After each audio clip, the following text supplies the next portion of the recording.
చేత గోరింట ఇంత చక్కని చుక్కకి ఇంకెవరో మొగుడంట రామ చక్కని సీతకి.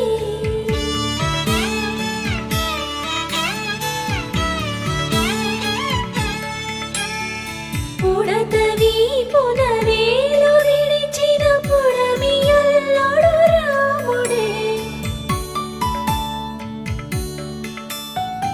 ఎడమ చేతను శివుని విల్లును ఎత్తిన రాముడే, ఎత్తగలడా